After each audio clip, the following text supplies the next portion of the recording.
In the middle they look like butterflies. And there it is, looking very beautiful.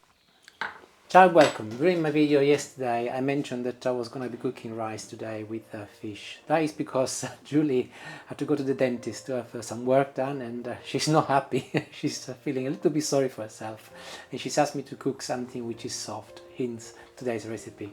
Normally I would do this with pasta, but as I'm adapting it with rice, I'm adding a stock cube. This is fish stock cube. And I pour in a little amount of hot water, enough to effectively dissolve the stock cube. And I'll go in with a little spoon to ensure that it is dissolved. Wonderful, and that's when I'm going to be adding the rice. I'm using risotto rice for this recipe. And once the rice is in, and you can see how much water there is, I will top it up with some cold water. And I will be adding the same amount of water as I've got in rice. Actually no, sorry, twice as much water as rice. I'll move it on the hob and I'll let it cook until it's 3/4 cooked, so not all the way. In the meantime I'll get the mussels ready, so some olive oil in a pan, large clove of garlic with all of the skin, gentle crush, and put it in the pan. Now at this point I would add some chili flakes. Here, I'll show them to you. But today I'm not going to, because I don't think Julie will be very pleased with that. But if you're making this dish, I highly recommend you use some chili flakes. Place the pan on a hot hob and wait until the garlic starts sizzling. Perfect, that's when you can add the mussels.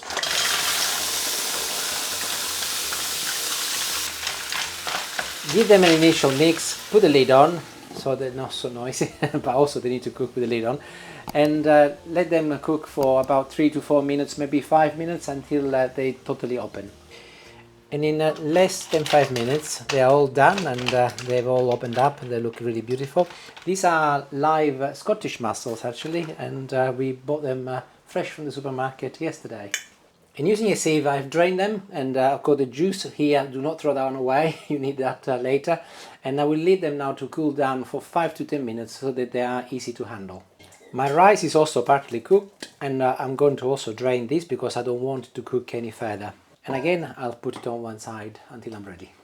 New clove of garlic, large one, and chop it into little pieces, or crush it if you like, entirely up to you. And I'm going to be adding some olive oil in the same pan where I cooked the mussels, followed by the garlic.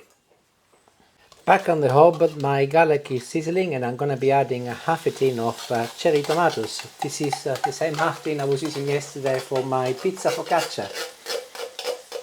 I'm going to add a tiny little amount of water just to rinse the tin so that I don't waste any. There you go. I'm adding a little bit of lemon zest, not a lot, most probably the same as about 1/4 of a lemon. And a little parsley. I'll give it a quick mix. I'll put the lid on and I'll leave it to cook on a very low heat for about 4 to 5 minutes. In the meantime, I have separated the mussels, and I've got them inside a bowl here with the lovely juice. But also I have reserved some of the more beautiful ones, as I will be using them to garnish the dish towards the end. So back to my sauce, which is simmering nicely, and I will be adding my very al dente rice. And I'll mix everything together to start with, so that the rice absorbs some of the lovely tomato juice. And you should have very little or no liquid at the bottom of your pan, which is when you can add the mussels and the juice. Keep your temperature on a medium to low, and give it an initial mix together, and put the lid on and leave it to effectively finish cooking the rice for maybe 3 to 4 minutes. If, like me, you find that it's a little bit dry and you want it a little bit more liquidy, just add a little water, but not a lot though, because you don't want this to be too liquidy. And I will just be putting most probably the equivalent of a couple of tablespoons. Hot water. And also this is when you can add the remaining mussels that you have reserved, so that they will also get nice and warm. And everything is cooked.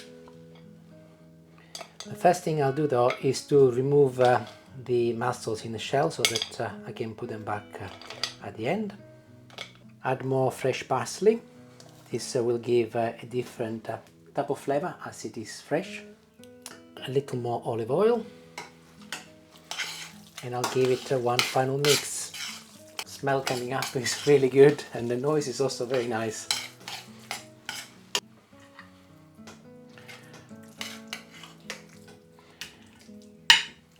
And getting it ready to be served. One very final sprinkle of parsley at the very top to make it look pretty. Of course, this is a very optional step, entirely up to you, depending if you are entertaining or if you want to impress your guest or your partner and go along and garnish it with your mussels. These in the middle, they look like butterflies. And there it is, looking very beautiful. Hopefully she'll like, I'm sure she will. She's indoors, feeling sorry for herself. It's really cold. You might be wondering why I'm wearing a fleece in the middle of June. It's 11 degrees and it's raining, and that's why. Anyway, I'll just taste some, and then I will go.